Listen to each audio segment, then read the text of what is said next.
안녕하세요, 최충만 변호사입니다. 오늘은 지난 시간에 이어서 2026년 실제 음주운전 및 약물운전 예상 처벌 형량을 말씀드리겠습니다. 제가 지난번에 도로교통법에 있는 처벌 기준 말씀드렸죠? 이게 실제로는 처벌 형량에 어떻게 작용하는 것인지 알려드릴게요. 2026년도에는 음주 및 약물운전 처벌 기준이 아주 세분화됐기 때문에 잡설은 최대한 생략, 딱 필요한 것만 말씀드리겠습니다. 먼저 초범입니다. 지금까지 단 한 번도 음주나 약물운전 적발된 전력 없는 분들은요, 벌금형이에요. 혈중 알코올 농도 0.2% 초과에 사고 및 특별히 괘씸할 만한 사항만 없다면요, 그냥 벌금이라고 생각하시면 됩니다. 다만 초범인 경우에도 집행유예 선고되는 경우가 있으니까 의사, 변호사, 세무사 같이 전문직 분들은 초범이어도 안전하게 변호인 도움 받으시는 것을 추천드립니다. 다음 2번 이상 적발된 사람입니다. 20년 이내 2회 이상 적발된 분들은요, 벌금 가능성이 높습니다. 15년 이내 2회 이상 적발된 분들은요, 벌금과 집행유예가 혼재하고 있는데 벌금 가능성이 조금 더 높다고 생각하시면 됩니다. 다만 실형이 선고되는 사례가 종종 나오고 있으니까 본인이 어떤지 모르겠다고 생각한 분들은 꼭 전문가에게 상담을 받으시기 바랍니다. 10년 이내 2번 이상 적발된 분들은요, 가중처벌 조항 적용되죠? 공소 제기되면 거의 집행유예 이상 처벌 나옵니다. 여기서부터는 위험한 상황입니다. 5년 이내 2번 이상 적발된 분들은요, 집행유예 또는 실형이 나올 거고요. 3년 이내 2번 이상 적발된 분들은 실형 여부를 먼저 검토해요. 1년 이내 2번 이상 적발된 분들은 매우 위험하니까 실형 피하는 것을 목표로 열심히 뛰어야 합니다. 다음 3번 이상 적발된 사람입니다. 20년 이내에 3회 이상 적발된 분들은요, 집행유예 또는 벌금이 나옵니다. 15년 이내에 3회 이상 적발된 분들은 집행유예 가능성이 실형보다는 조금 더 높은 것 같아요. 10년 이내에 3번 이상 적발된 분들은요, 실형이냐 아니냐 싸움이 될 것이고요. 5년 이내에 3회 이상 적발된 분들은요, 구속 각오해야 합니다.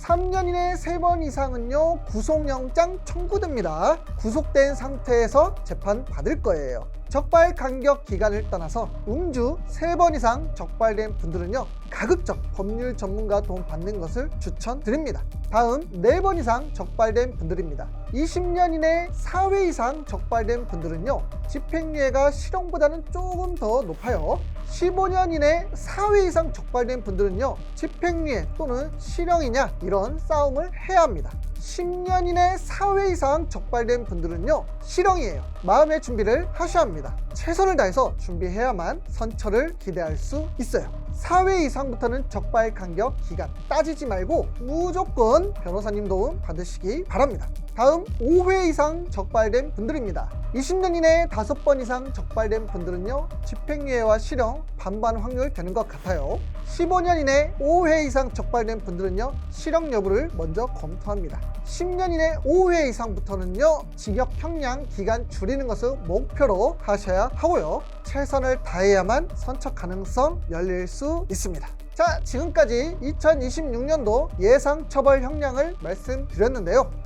변호사님, 왜 교통사고나 혈중 알코올 농도에 따른 처벌 형량은 말씀 안 해주시나요?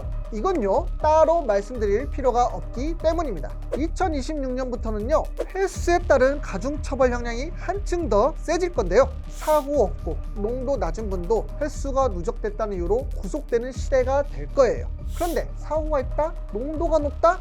그때는요, 정말 알아서 최선을 다하셔야죠. 그래서 별도로 따로 언급 안 하는 거고요. 하나 더 팁을 드리자면, 꼭 사건 준비할 때 경찰, 검사, 판사 입장에서 어떻게 하면 이 사람들이 좋아할지 한 번은 고민하고 준비하시기 바랍니다. 제가 가장 안타까운 게 뭐냐면요, 양형자료 준비한다고 하고 차량 처분하고 금주 노력 자료 이런 것들 빼먹고 하시는 분들이 있어요. 재범 방지 노력 없는 양형자료는요, 하나도 인정을 못 받는다. 우리 법조인들은요, 의심병 환자예요. 피의자, 피고인들을 수없이 만나요. 절대 안 믿습니다. 그런 사람들이 가장 확실한 차량 처분 내역, 금주 실천 내역 없는 자료들 내면 우리가 믿을 것 같아요? 절대 안 믿죠. 그러니까 내가 재판장이라면 어떻게 생각할까? 어떻게 하면 피고인을 내가 믿어줄까? 이 정도는 한 번쯤 생각하고 준비하시기 바랍니다. 그리고 마지막으로 당부드리는 말씀, 제발 술 마시러 갈 때 차 놓고 가세요. 음주사고 요즘 너무 많아요. 대리 부르면 된다고 생각하는 분들 잠재적 음주운전자라고 볼 수 있어요. 대리도 못 부릴 정도로 취하면 어떻게 되죠? 실수하시죠? 그러니까 본인을 믿지 마시고 차가 없는 나의 상황, 내 습관을 믿으시기 바랍니다. 그럼 절대로 음주운전 걸릴 일 없어요. 사고도 없고요. 나와 내 가족 위해 마음 편하게 버스, 지하철 타고 다니는 습관 꼭 들이시기 바랍니다. 더 많은 정보와 현직 변호사의 답변이 필요하시다면 영상 하단 더보기를 누르시고 저희 네이버 카페를 방문해 주시기 바랍니다.